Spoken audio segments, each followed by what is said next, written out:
Okay, fans, welcome back. Now, talk a little bit more about Wartburg football. Then we're going to move on to Campbell County football and kind of float your ideas about that. But let's talk about the big event you had this weekend.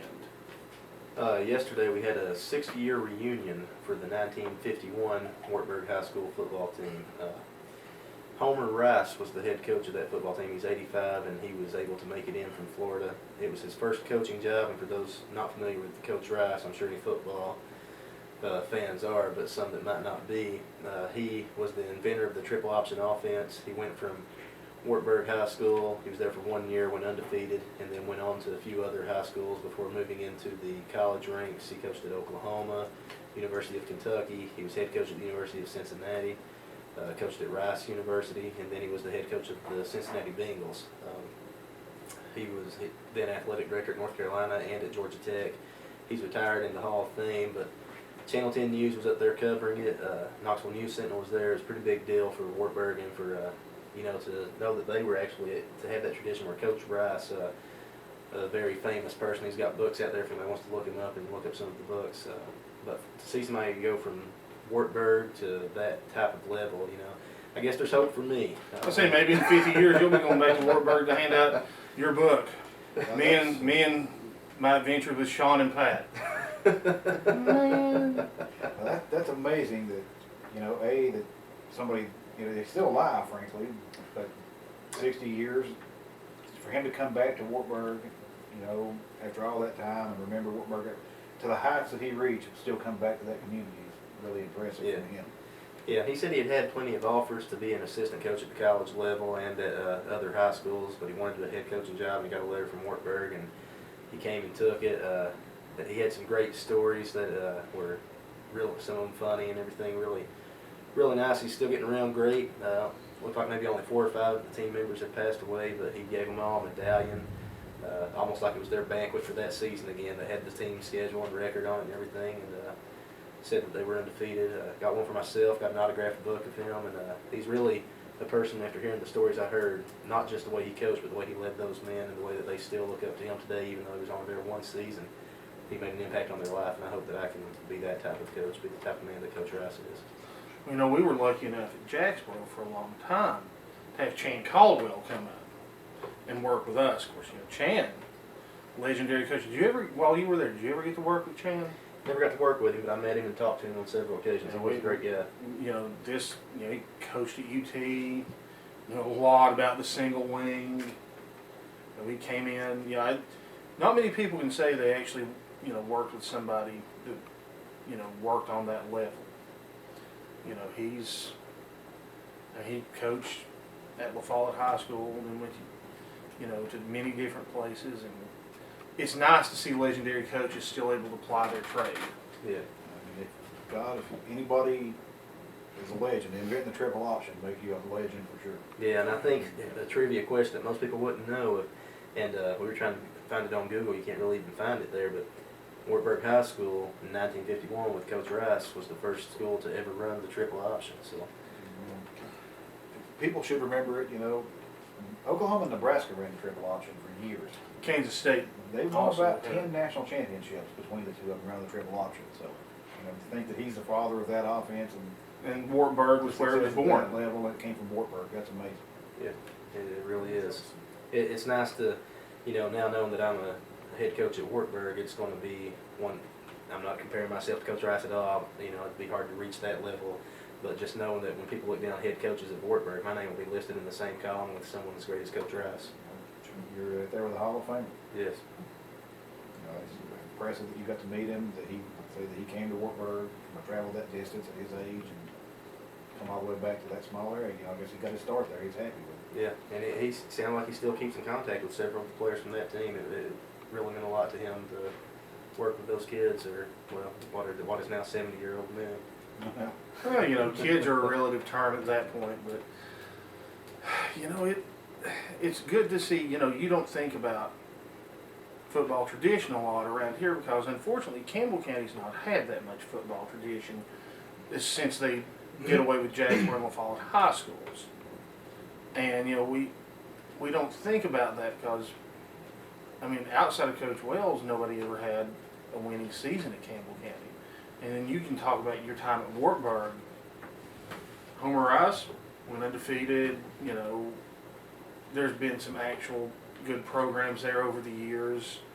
I mean, you all were ranked at the state this time. It's been the first time in several years. You know, I was also just looking at he showed us a schedule from the 1951 team, and it's just all those teams that are on the schedule you still play. Yeah, we still play a lot of them. So the rivalries take time to build. And, you know, you look back, we still play Oneida. We still play the other county schools, Oakdale, Sunbright, and Coalfield, obviously. With Coalfield being the huge one, we've got a traveling trophy for that one that is named after a former coach that had coached at both schools and has since passed away, Jim Gibson. And it's a really neat thing to have all those close rivalries like that. I think a lot of people don't realize that just how brutal of a district you play in too. Oneida is usually a powerhouse in the state, and Coalfield's really good a lot. Oliver Springs. Oliver Springs, you got really good teams in there. Yeah, year after year. Jellicoe has potential. They have so much history up there. I mean, you know Jellicoe football as well as anybody does. I mean, from your family history. Yeah. Jellicoe used to have some really great football teams. My grandfather played at Jellicoe in the 30s, and I think they went like 7-2 on one of his schedules. My dad played in the 70s. I think they had the 6-4 season. So Jellicoe pops up with a good team occasionally, and they're down right now, but they've got a new coach, and maybe they'll be able to turn it back. Jellicoe's made the state playoffs as a single, double, and triple A team. One of the only schools that can say that as well. I mean, think about that. Now, this half of Campbell County, once you get past the middle school level these days, you don't really have that football tradition. And you both understand that because you both coached at Jacksboro. You played at Jacksboro. You know, Luke. A lot of time when your Uncle Ronnie was coach there, and then you came back with, you know, me and Sean, and then you know I grew up on that football field. And you fielded some great teams, undefeated teams. I mean, you coached Chris Johnson. Yeah, you were part of the coaching staff of the last undefeated team. He was a special player, Chris. There's a Jacksboro for middle school. I mean, they really do, and it's because of the high school roots of the old Jacksboro High Schools that there's still that tradition there. And one reason I wanted to hire Coach Jobe was because he'd been coaching at Jacksboro and played for me, and I wanted to give guys that are wanting to get a jump start into the business a chance to move up to the high school. And now, unfortunately, we were talking about this on the way up here. Unfortunately, Mitchell Tipton is no longer able to help you all out right now. Yeah, his job conflict. Yeah, his work schedule changed, unfortunately, and he was doing a great job in the weight room with our guys, though. We'd love to still have him there, but that's not going to work out. But we do have a good staff together, and, you know, just looking forward to the season. And for that matter, we talked about Chris Honeycutt, who's now coaching at La Follette. I mean, you look at the Jacksboro Middle School coaching tree. We've talked about this before. I mean, you've got Honeycutt at La Follette. You've got you guys at Wartburg. Sean coached there. He's at Cumberland Gap. You look at Anderson County's staff. And then Cody Parker being La Follette last year, I'm assuming he'll probably help out with Jacksboro now. Right. I mean, there's just so much coaching that came from there. I never can understand why that doesn't translate up to the high school level, and we end up getting coaches often here lately from far outside the county. And, there appears to be good coaches in the county to get. Unfortunately, the situation happened with Coach Minot. Yeah, let's talk about that for a minute. With Coach Minot stepped down. Now, they talk about certification issues, whatever, but obviously somebody screwed up there. I mean, how can you hire a guy that is not certified, and they could have put him on the waiver. I mean, we know. I mean, you've seen it, I know, and you can coach and teach on a waiver. I think part of what's going on is he was promised a whole lot of stuff by some politicians, and then when there was an interim school director right there, and all of a sudden we get Donnie Poston, and he's like, "Now wait a minute, we can't do this." From what I understand, he called a couple of board members into the office, into the central office, and told them that y'all can't be making promises like that. We still have to deal with our funding through the county commission. The school board is not an independently funded organization. I mean, you see that situation. What do you do at that point? I mean, let me give you a thought. I mean, how would you even think about coming in and taking over a situation at that point? I mean, what would, as somebody who's coached on the high school level, what would your goal be at that point? And to come in so late.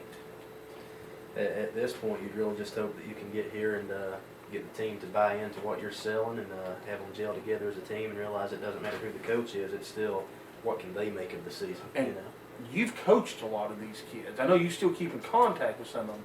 How are they taking this? I know you talk to some of them. It's got to be tough on them. Yeah, they a lot of them have called me and talked to me a lot about it, and you know, they kind of feel betrayed. And they are. And yeah. it's kind of like, you know, leave us alone. Yeah. People are doing things that don't need to be doing things, and it's really hurting the kids. You're not hurting the teaching staff. You're not hurting the high school. You're hurting these kids that are going through now to be 3 coaches. Yeah, I in mean, less than a year. I mean, look. I mean, I hate to say this, but you gotta. I mean, you're already a step behind when you're playing football at Campbell County just because it gets so little support and has had so little tradition. And these kids are willing to get out there and just work their hearts out. I worry that this is going to cause quite a few of them to quit, and as we discussed in the last Defect. segment, you know, there's Actually, a defect, you know, not want to play, whatever you want to call it. I mean, like I said, I'm afraid. I mean, you already have roster issues up there. Yeah. I mean, you know, you look at a lot of Campbell County's best athletes play elsewhere anyway, and it can only get worse with this happening. So I like your setup, the camp, you know, you have all the city schools, and this, you know, Morgan County has what, 5 high schools? 4. 4 high schools, but, you know, I think Campbell County, you should probably split, we've always said this, split back to LaFollette and Jacksboro High.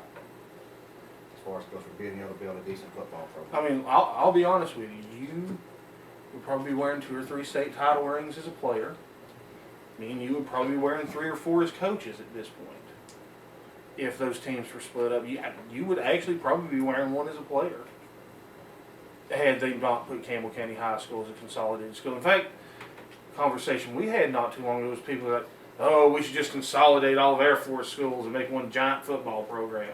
Hell yeah, there's been people mention that in Morgan County and say, imagine how good our team would be. And I said, whoa, hold on. Yeah, we would have a better team, but you're not realizing now we're going to have to start playing Oak Ridges and Alcoas and all those guys, and it's a different playing field. And you'd still probably we'd still have the same athletes, just a few more players. The thing is, you have great teams anyway. Yeah. So, I mean, we went and saw several of your games last year. You couldn't be more entertained by high school football than you can when watching them. And you know, giving Cumberland Gap credit too, they entertained the heck out of us too. Yeah. We had good times at both. It's amazing the different atmosphere when you leave Campbell County to go to high school games. Gosh, you know, I know Jellicoe, your home area and everything. We went up to Jellicoe to watch Wartburg play. There were more Wartburg fans than Jellicoe. And that's sad. There were no students at the game. Yeah, there were 10 or 20 students at the game. Wartburg had a huge section. They filled the visitor section up. And it's a pretty long drive from Wartburg to Jellicoe. Yeah, it is. It's a real long drive, but our fans really support us through thick and thin. And of course, the more you're winning, the more they're going to follow. Yeah. But It's Campbell County. People arrive there with divided loyalty because of the Jacksboro or the LaFollette rivalry. It's huge, you know. It is. I mean, Coach Jobe was nervous about these LaFollette pom-poms being here right now from the Jacksboro. I mean, literally, how many times have you just thought, gotta beat LaFollette as a coach or a player? As a player, it was a given. Right. We didn't lose to them, and we never did. As a coach, it was. I hope we got what it takes to get it done this year. It's true. I mean, it's tough as a coach. You gotta, because LaFollette's really stepped up their program thanks to Steve Rutherford, and some other coaches. Cody Parker's done a good job up there. Before it was pretty much we'd take their 3rd string up there and beat them like a drum. We're out of time for this segment. We'll be back with one more this time, fans. We'll see you soon.